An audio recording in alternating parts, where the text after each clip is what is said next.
last part of our Bible Geography Class 1.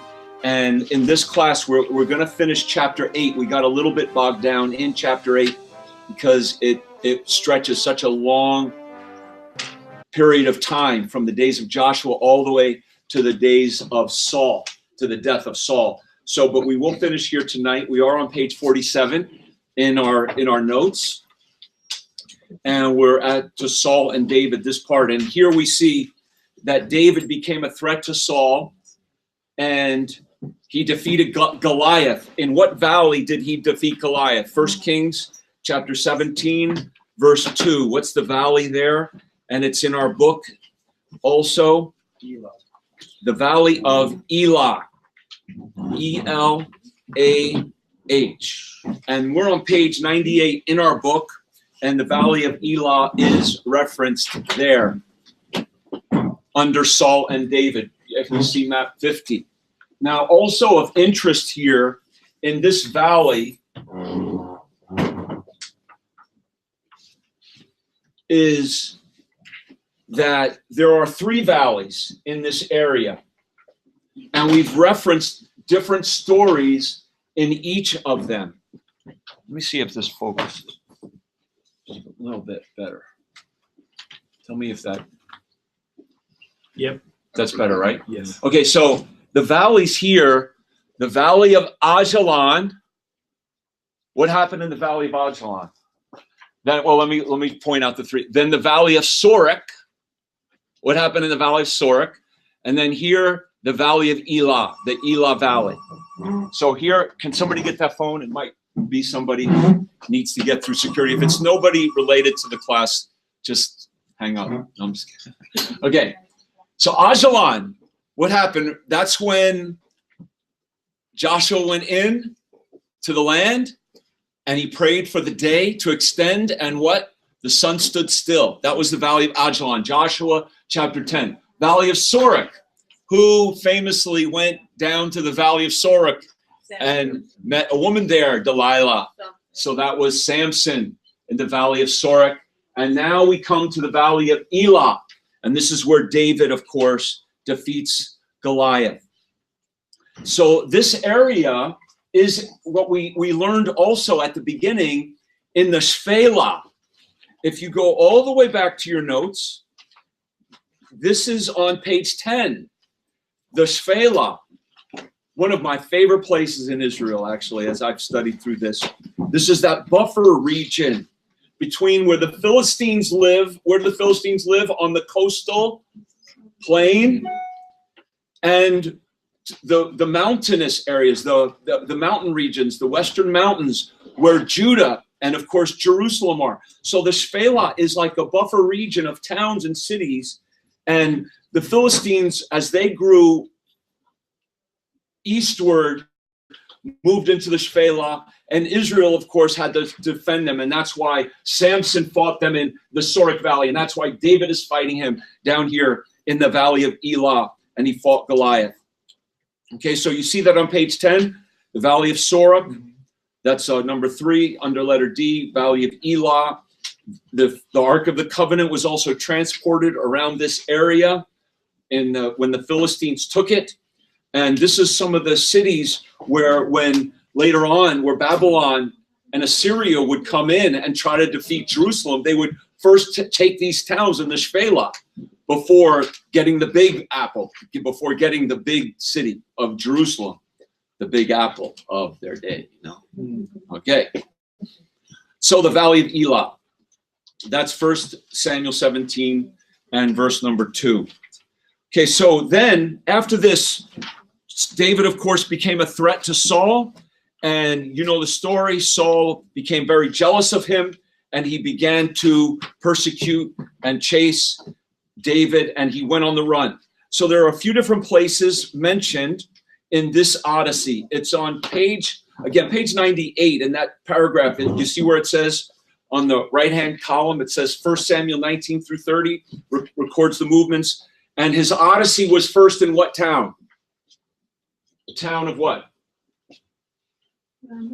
Of Ramah. Right. So let's follow this a little bit. And this is in your book. If you look on page 100 now, that map on page 100, map number 50, page 100, you see Ramah. That's the top town with the arrow at it, where you see the green, lines and everything. Ramah is the top city where you see the green lines. So Ramah, actually this map is the same. I got this online, but here's Ramah here. So who lived in Ramah? Samuel. 1 Samuel chapter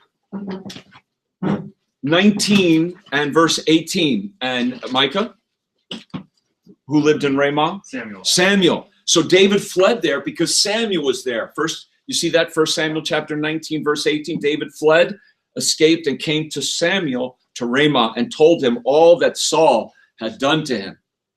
Like going to daddy, telling daddy, let me tell you. But all that Saul had done to him, and it hadn't even begun yet. Really, all that Saul had done. He was just beginning to do things. So then we see 1 Samuel 21:1. Where does David go?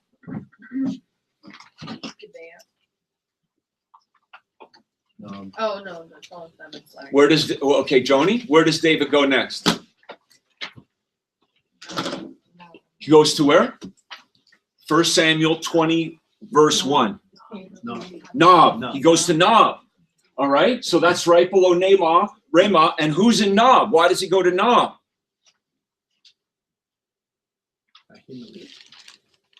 I'm sorry, did I say 20, 21? It's 21:1. I gave you the wrong verse. 21:1. Yes. Yeah, Nob. And why does he go to there? Because Ahimelech, the priest, is there. And this is where he goes to the priest, and this is where he eats the hallowed bread. And later on, Saul, in jealousy, is going to get so angry at the priest for feeding David that he's going to kill all the priests. Saul will kill all the priests, and David will feel that he was responsible for that. But Jesus also referred to this story and said that the priests gave David the bread, and he put approval upon it. He said the priests were not doing wrong. David had a need. And so Jesus referred to this story as well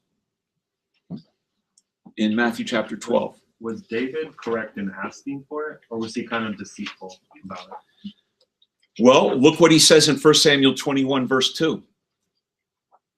David said to Ahimelech the priest, the king hath commanded me a business, and hath said, don't let anybody, I can't tell you what he told me to do here. It's a covert mission. The king has sent me on a covert mission. That's what he said. So, but you know, interestingly, Jesus does not refer to that either. He's just using this as a principle That he was okay to that it was okay for him to eat it. And I believe that's why David did feel responsible, because he did tell a lie to the priest. So Jesus was justifying what the priest did, Right. on the priest's Not what David did. Not what David did. Yeah, I would say that's a good way excellent way to look at it. Okay, so then after this is where I love where he takes the sword of Goliath, and he says of Goliath's sword. And Spurgeon, this is where Spurgeon gets very metaphorical and allegorical sometimes in his preaching. But Spurgeon has a sermon on this too in 1 Samuel 21, verse 9. And I couldn't preach I couldn't preach like Spurgeon anyway, but I couldn't preach certain texts the way he preached them. Like he would preach this text in 1 Samuel 21:9 of Goliath's sword. He said, there is none like that. Give it to me. So what does Spurgeon see there? There's none like that. You see the cross, or, like the death of Christ, that kind of thing. So it's very allegorical to compare Goliath's sword. So not so sure that's the best way to go about the text. But anyway, so where does David go next in verse 10? 1 Samuel 21, verse 10.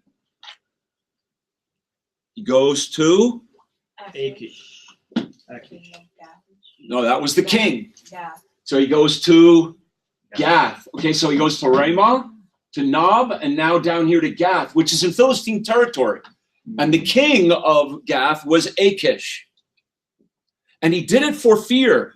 And this is where David, now remember, David was the Goliath killer.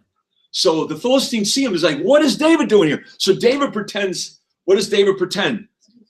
Like he's crazy, and he puts graffiti all over the subway. I mean, he puts graffiti all into the town of the Philistines. David graffiti, and he's he's like spittling, his spittle's coming down. He's like pretending like he's insane. But you know what David does here? And if you have a margin in your Bible, what I love about the historical passages, it just tells you the history, but then the Psalms sometimes tell you the heart. Guess what Psalms David wrote when he was in the Philistine territory at this point? Psalm 34. That's one of the most beloved of all David's Psalms. Psalm 34, if you even look there, and it tells you in the title of the Psalm, Psalm 34, a Psalm of David, when he changed his behavior before Ahimelech, who drove him away and departed. And here's a great psalm of like seeking God in his fears and blessing the Lord at all times, and that the Lord encamps round about them that fear him. And the Lord redeems the soul of his servants, and the Lord delivers his people out of their troubles. And on, I mean, this is such an incredible psalm. So this tells you the heart of David. I mean, so the Samuel passage tells you the actions, but you don't see the heart. So here's the heart. And then another psalm is 56. And if you look at 56, I think it's also mentioned there. It says, to the chief musician upon there, the miktham of David, when the Philistines took him in Gath. And what's his prayer? Be merciful to me. So it's good to read the Psalms in correlation to the historical passages. And often, if you have a good Bible, it will tell you that in the margins. Like in 1 Samuel 23, is that where he wrote? In 1 Samuel 21. 21. Yeah. And actually, like in the Bible that I have, in the marginal footnotes, it does say that he, it does have the different Psalms here, at least Psalm 34. So, okay, so that's where David went to Gath, and he writes Psalm 34 and 56 in Gath. And then on the next page now, David escaped in 1 Samuel 22, next chapter, verse 1. What cave did David go to now? The cave of Adullam. And here he writes more Psalms, and I have them even in your notes. I put them here, Psalm 57, 63, 142. And here he goes to the cave. And this is a inspired text of scripture. Of course, they're all inspired, but this one has a sermon outline in it. And it's alliterated with D's right there for us. So God does he approves of alliteration on certain occasions. But he says, everyone, 1 Samuel 22, verse 2, everyone that was in distress, everyone that was in debt, everyone that was discontented, gathered themselves unto him, and he became a captain over them. And there were about 400 men. Now, there, to me, I see a clear picture of Christ. David, of course, Jesus, son of David. I see there is those who are discontented and in debt and distress can run to Jesus. He is the son of David to run to be our captain. He's the captain. He even says the captain of our salvation. So that's a beautiful text from the Old Testament to preach Christ, right? So he goes to the cave of Adullam. Now, what psalm did he write there? One of the greatest psalms, one of my favorite psalms. Out of those three, what do you think is one of my favorites? Psalm 62. Good guess. No, that's not Psalm 62. That's not one of them. No. Out of 57, 63, 142. 142. Look at Psalm 142. And here, to me, it's like the title of the message is in the title of the psalm. Because look at this title of Psalm 142. It says, a prayer when he was in the cave. The caveman's prayer. There it is. And cave. cave. We all have our cave moments. Darkness, loneliness, trapped, no escape, no way out except the enemy is on the other side, you know. So here he is in the cave of Adullam with 400 men with problems. And David said in that psalm, no man cares for my soul. Everybody was looking to him to care for their soul, but who was going to care for David's soul? So that was the cry from that psalm.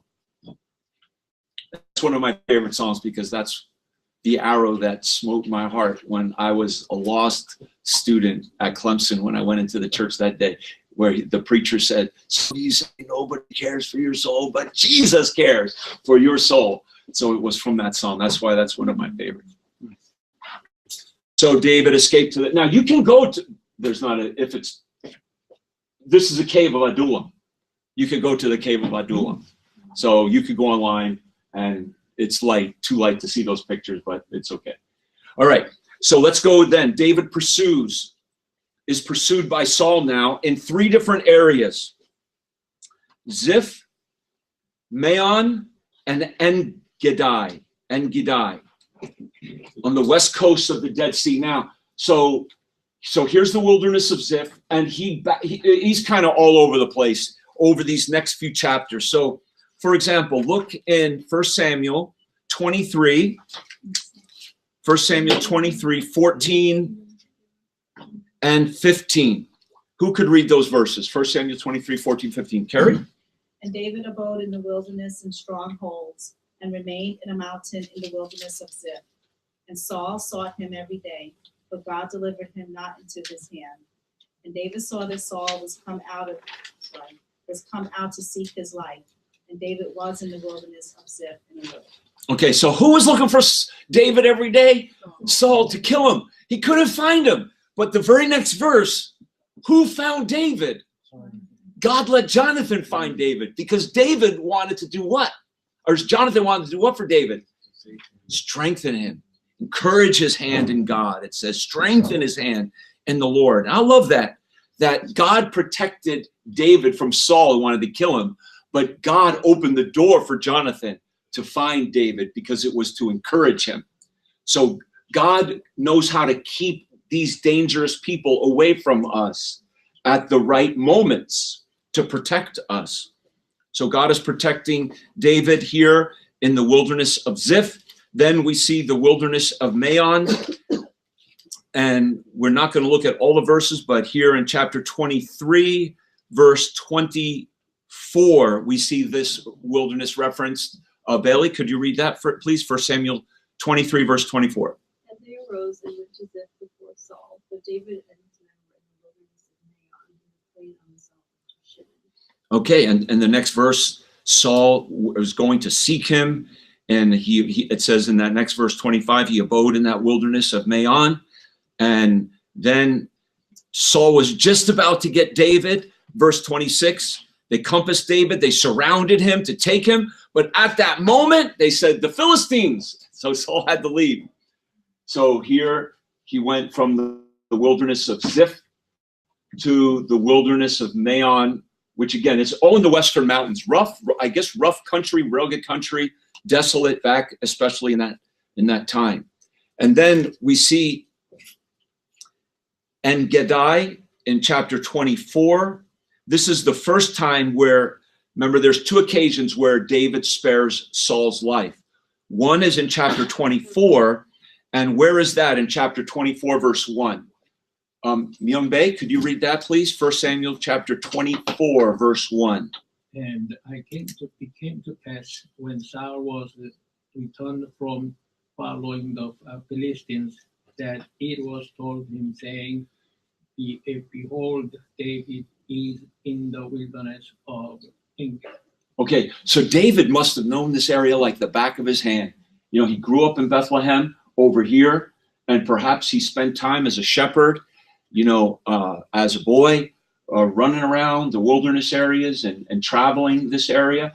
But so he goes again from the wilderness of Ziph, well, first from the cave of Adullam over here, then down to the wilderness of Ziph, to the wilderness of Maon, over here to En-Gedi. So this whole chapter tells the first story of David sparing Saul's life. That's chapter 24. Then chapter 25.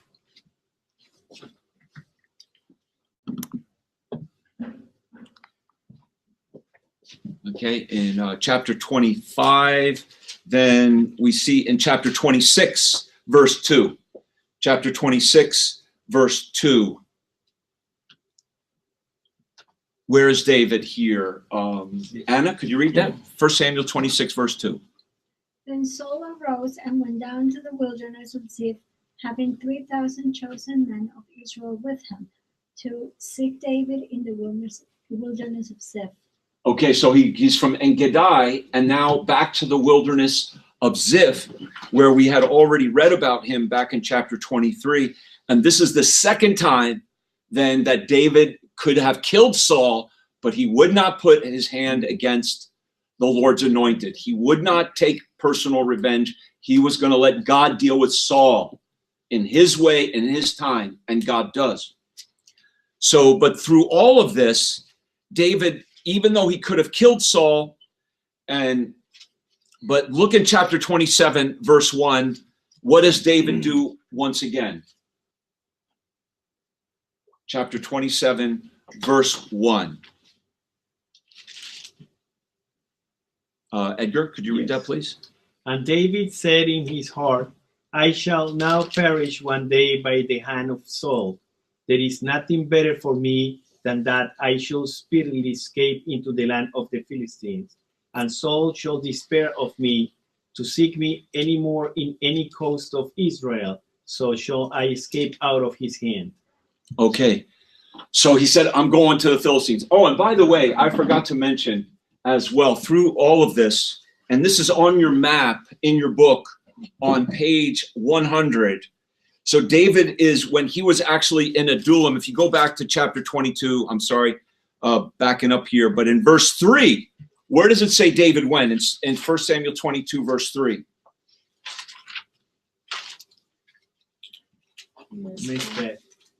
Moab. He went to Moab. So where's Moab? That's a trans-Jordan neighbor. A trans-Jordan. So he crossed the Jordan. So look at your book. Look at your book.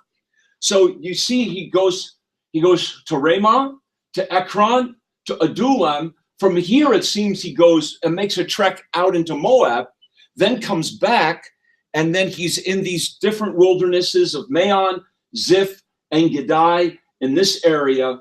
And then after sparing Saul's life for the second time in the wilderness of Ziph, he fears for his life, and he goes back to the Philistine country, and the king of the Philistines gives David a town.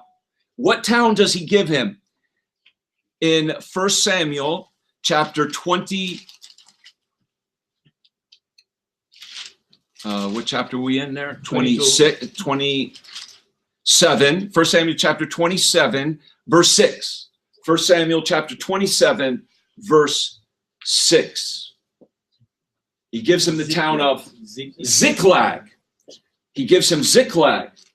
Now, here is Ziklag. Here's the tell of Ziklag. It's a little light again, but there is a ruin there.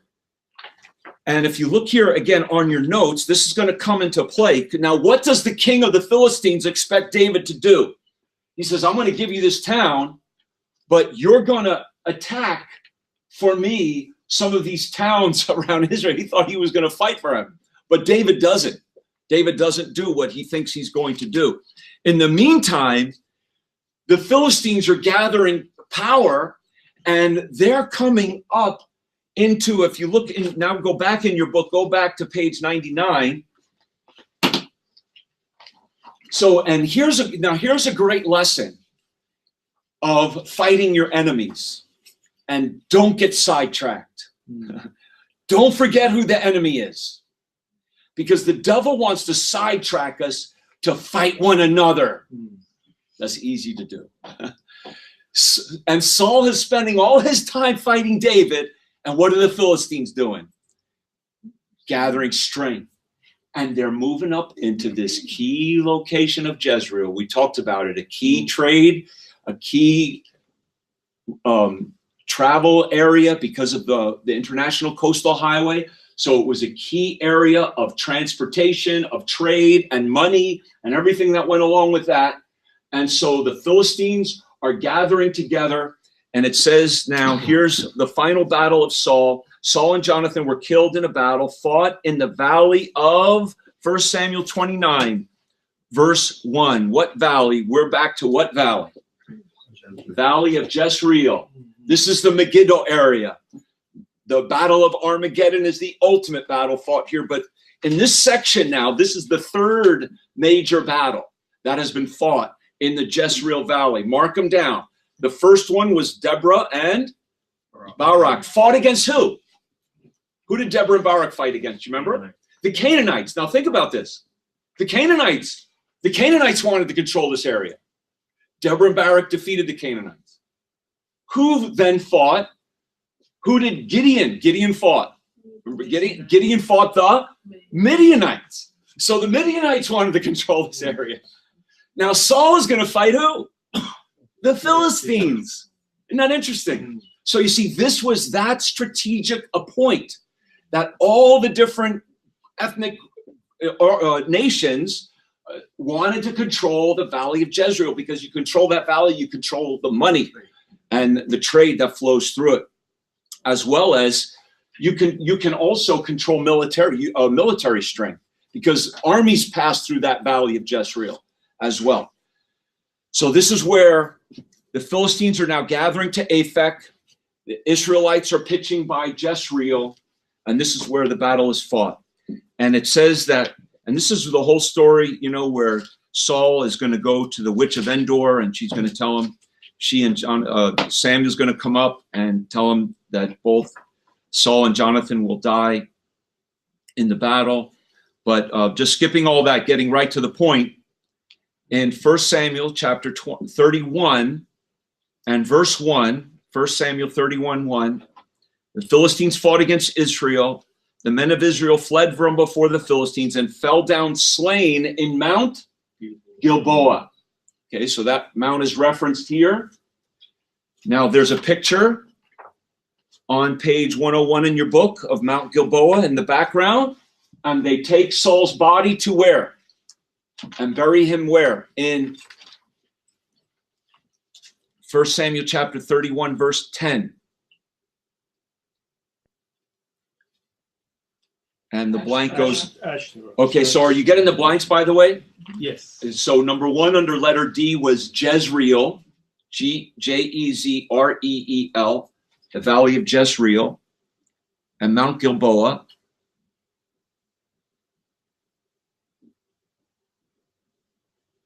And then Saul and his sons' bodies were taken to where? Beth Shan, Bethshan, Bethshan,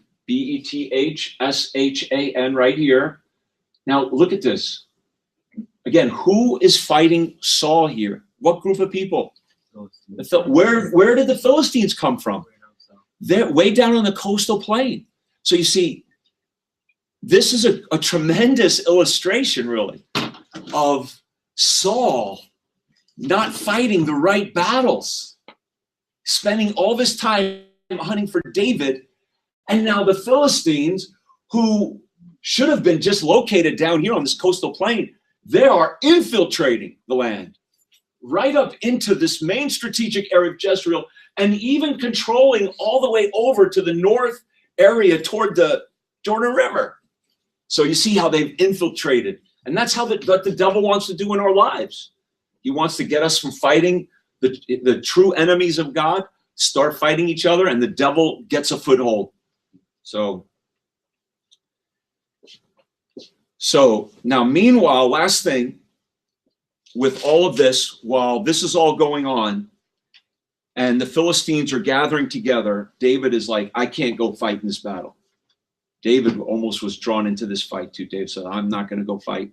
David goes back home. Good thing he did. When he went back to Ziklag, go back to chapter 30 and verse 1, what does he find? 1 Samuel chapter 30, verse 1. Who's got that verse for us? Micah, do you have chapter 30, verse 1? And it came to pass, when David and his men were come to Ziklag on the third day, the Amalekites had invaded the south and Ziklag and smitten Ziklag and burned it with fire. Okay. So, and basically they took captive David's wives, they burned everything. And at this point, David's men were so upset with him, again, for not being there, they wanted to stone David. So David casts himself on God and he gathers his army together. And he, by the grace of God, says, we're going to recover all. And they do. And that's a good little phrase, by the way, in this. I love this story where David recovered all. Actually, just mark a few things in your Bible. It's a great story where David wept in verse 4 until he had no more power to weep. David was greatly distressed in verse 6. The people spake of stoning him. But what does David do when people are fighting against you? Where can you always go when everybody turns against you? Where can you always go? 1 Samuel 30, verse 6. He encouraged himself in the Lord. That's a great, great text. And so David prayed, should I go back? Should I go and attack the Amalekites and bring back my family? And God gave him a promise through the priest that was with him, Abiathar, through the Urim and Thummim, through the high priestly breastplate and the stones. And there's the phrase in verse 8. What does it say right at the end of verse 8? That David would, without fail, recover all. And that's the key phrase here. Recover all. And we see it also in verse 18. And David did what? Recovered all. And we see it in verse 19. And David recovered all.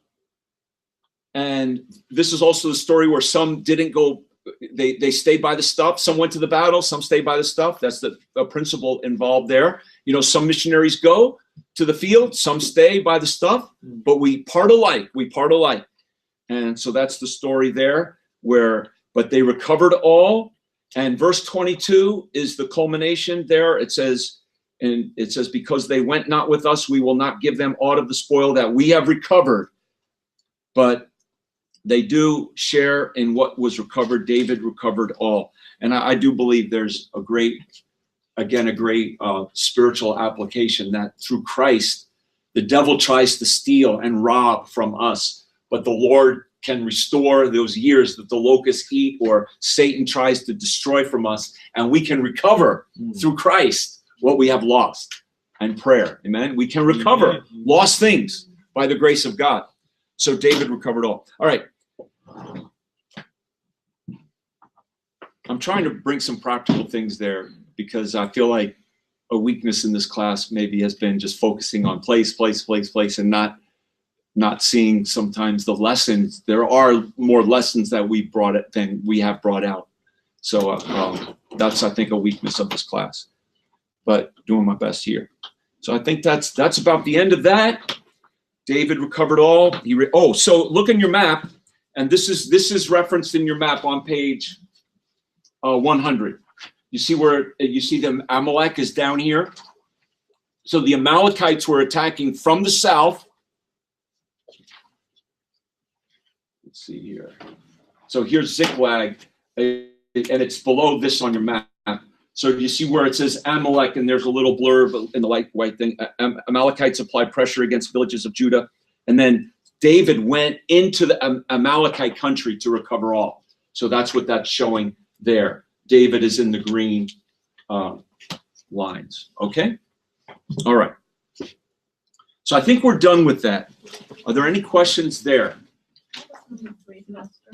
Number 3, Ziklag.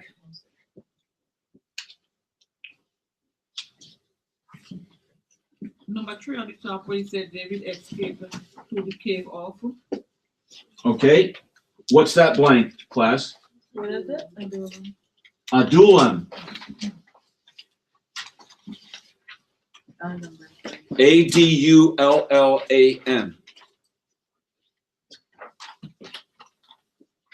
David, Okay. and Saul crossed with David in the wilderness also. Ziph. Thank you.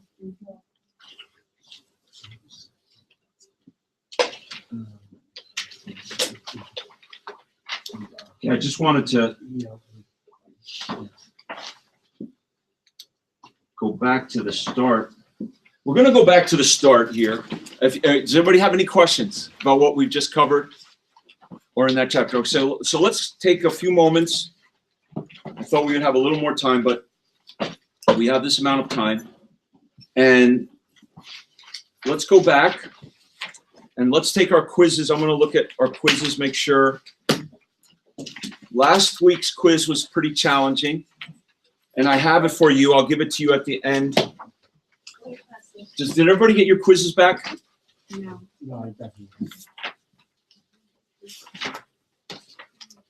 You know what? Let me give them to you now so you can look them over. Okay. Okay. Oh well, I wouldn't step out, but because we're going to review things here generally as well. So, okay, so what we want to do here is remember the three continents of which Israel is the center of what three continents? This is Europe, Africa, and Asia. Okay, that's on page, go back to page 3 in your notes. We're going to do a fly through here. And then we want to remember that this area is the Fertile Crescent. And Israel is the land what? The land bridge between this Mesopotamian area and Egypt. Now the Fertile Crescent, I might put a map of the Fertile Crescent for your test. And you'll have to know Fertile Crescent, Mesopotamia, and Egypt, and Israel being the land bridge. That's on page 4. And of course, the rivers in Mesopotamia, you know them, are the Tigris. And which river was longer? And which river was more ferocious? Okay, that's easy, right? Okay. The Tigris and Euphrates. Okay. Let's see here. I like this. This map. This kind of made it very visual for me of the importance of Israel as this land bridge, having the Mediterranean on one side, having all this desert region on the other, and the Fertile Crescent, you know, this being inhabited with many people and growing civilizations, and of course Egypt down here, and Israel, of course, being that bridge right there. And really at the heart of this land bridge was what valley? The valley of Jezreel, that arrow-like valley where where many battles have been fought, at the valley or the plain of Megiddo, where the ultimate battle will be fought, of Armageddon. Okay, so here again is the Fertile Crescent, Mesopotamia, say it, Mesopotamia, the land bridge and Levant, and Egypt, Tigris and Euphrates. Okay, so I'm going to skip up here. So this is very important here, these highways we talked about, the coastal highway. So now we're kind of at the back, we're on page 6 and 7, the coastal highway, and then the King's Highway were the two main highways. So the King's Highway ran east of the Jordan River in the Transjordan area through Edom, through Moab, and through that area. And then the coastal highway ran through the Philistines and then up through what valley?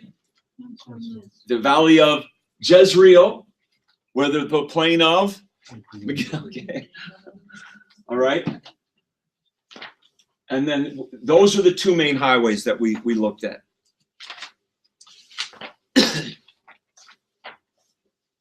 Okay, page 8. What are the two names for the Holy Land?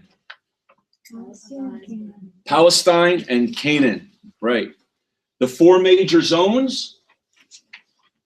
Okay, so here again is the Jezreel Valley, let's see here, the 4 major zones. So we had the coastal plain. This is on page 8, at the bottom of page 8. Say it with me. Coastal plain, the hill country, the Jordan Rift Valley, and Transjordan. Those 4, or Eastern Plateau, either one you like. Those are the 4 major. And then, of course, you have the Valley of Jezreel area. We talked about that. That's on page 9. So here's the coastal plain, okay, hill country.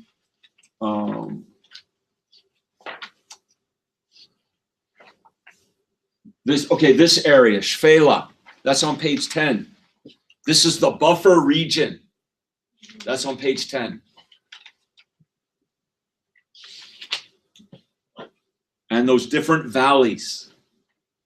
Name one valley in the Shpela. Good question. What's a valley in the Shpela? The Sorek Valley. Valley of Elah. The Valley of Ajalon. Right? Okay. What are the 2 major seas in Canaan? The Sea of page 11. Galilee. And the Dead Sea. Right. Okay. Chapter 3 was about life in ancient Palestine. And so you had to know things like the factors essential to habitation. That's on page 12. I asked 2 of those on your quiz. You did well on this quiz, by the way. This was quiz 2. The 2 seasons were what on page 12? Summer and winter. When were the early rains? In bottom of page 12. October. And page 13, the latter rains. March and April. So the early rains in October.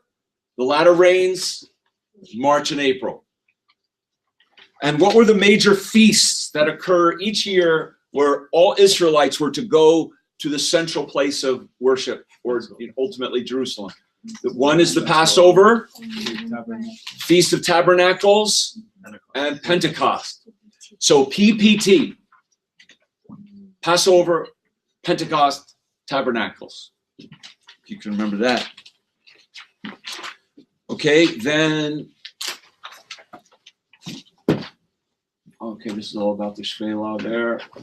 Okay, so now we're going over to part 2, page 17, and we kind of hit this a bit. So here's what you have to know. You have to know page 18, bottom of page 18. What table is very important? It is an incomparable, unique, accurate list of all the families of the earth and how they distributed around the world. The table of nations. How many nations are in that table? How many nations, how many families are given in Genesis? 70. You have to know that. That's on page 19. The table of nations, an accurate list. This is an amazing list of families. You think about how ancient this is, and it's an absolutely inspired, accurate, inerrant list of the families of the earth after the flood of Noah with his 3 sons who were Shem, Ham, Japheth. And you have to know all 70 of those sons. No, you have to know at least one name in the line of Seth, the top of page 21. What was the one name I asked you to remember? Arphaxad. So we're going to up your game now. You have to know some of the sons of Japheth because they're mentioned in the book of Ezekiel. What are one of the names of the sons of Japheth even mentioned in the book of Ezekiel that will go fight against Israel? On page 19, mentioned in the book of Ezekiel, page 19 at the bottom. The Japhetic nations. They are what? Gomer, Magog, Tubal. They're all mentioned there. So just know one of them. Gomer, Magog, Tubal. Okay. And you should know on page 20 who is the main son of Ham who was the mighty man Cush. after the flood that ultimately led to the division of the languages. Nimrod, page 20. He was of Cush, the most famous sons. And who was cursed? Page 20. I don't think it says it in your notes, but you know it says, cursed be Canaan. And when was that fulfilled? When Joshua went into the land, because the Canaanites had that evil gene, maybe. Okay. So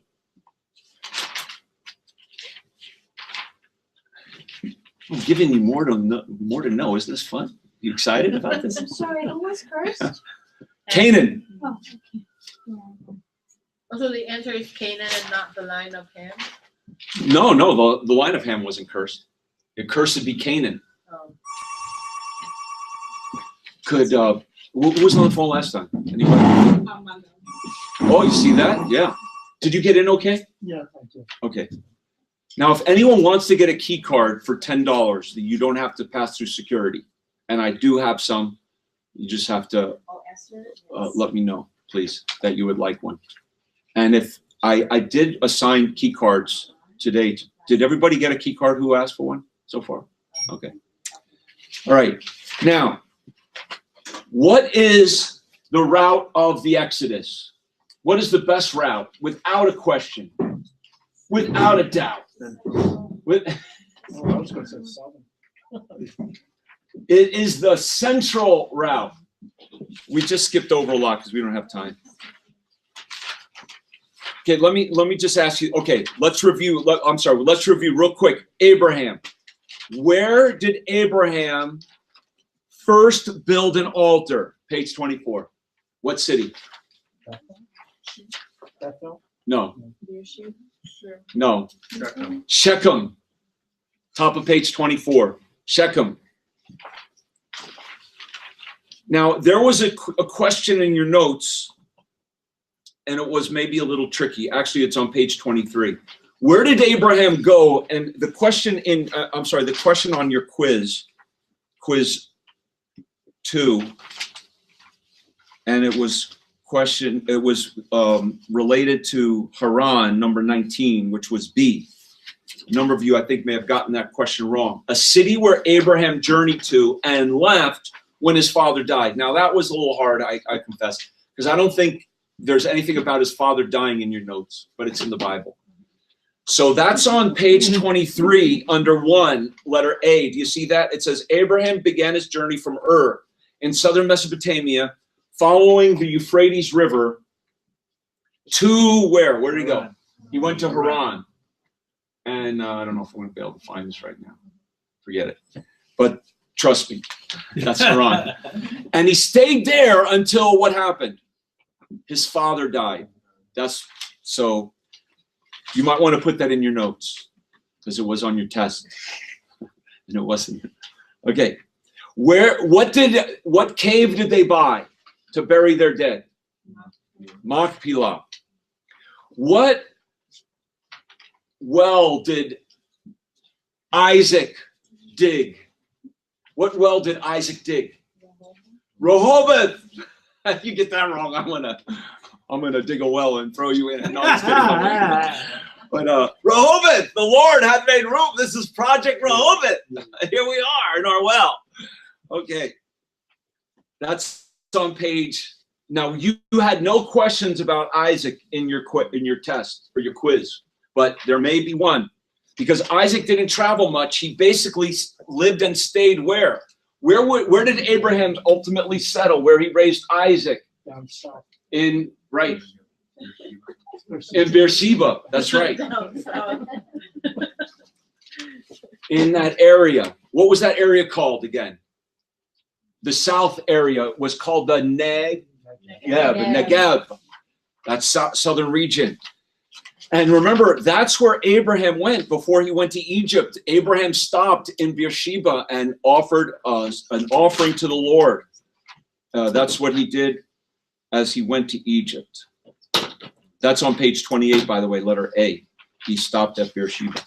Anyway, so a number of you now on the quiz, I had like a question. Simeon and Levi slew the males, and I made up some town. That was me. Yeah. That was bad. Yeah, that was very mean. But that's a true false. So that's so. So that's what I like about true falses. You actually have to know more than one thing, because you could get one. You have to know one thing, that it was Simeon, and I could have made those names wrong and put the right town. But we're doing geography. So Simeon and Levi slew the males of where Shechem. But that's important, because that's where Jacob was living, and he's like, I better get out of here, So that's when he went to Bethel. That's on page 27.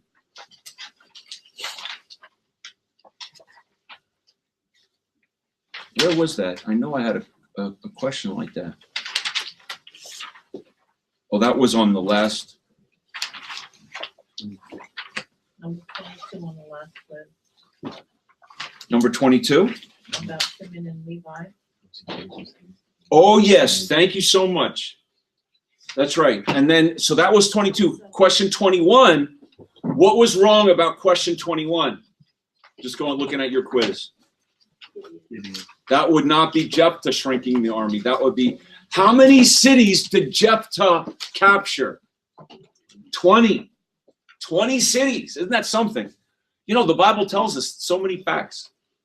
You are going to be a trivia pursuit for Bible geography. You'll be able to go on Jeopardy. Bible geography for 200, please. I hear that guy's doing good on Jeopardy, huh? Okay. So that's it. Do your best. We tried to review, and study your quiz. Study quiz 3, because some of you did really struggle with that. Amen. Oh, so a number of you got number 19 wrong, though. So let me look at 19. I want to go to that. The question was, true or false, Israel left Egypt before they went through the Red Sea. Is that true or false? That would be true. They left Egypt, and then they went through the Red Sea. So they left Egypt. So that's significant in the central route theory, because the point is, they didn't cross the Red Sea to leave Egypt. They left Egypt before they crossed through the Red Sea, which leads me to believe that the Gulf of Aqaba is a very strong possibility for being the Red Sea. And that's in the Bible. And where are the verses for that? Exodus chapter 13 and verse 16. And it's on your notes, page 34. That's where, okay, those will be the last thing. Page 34, approaching the Red Sea. And there's the verses, Exodus 13, verse 20, but also 16 through 18. God brought them out of Egypt into the Sinai Peninsula before they crossed the Red Sea. Exodus 12, 42, 13, 16 through 18. Okay, so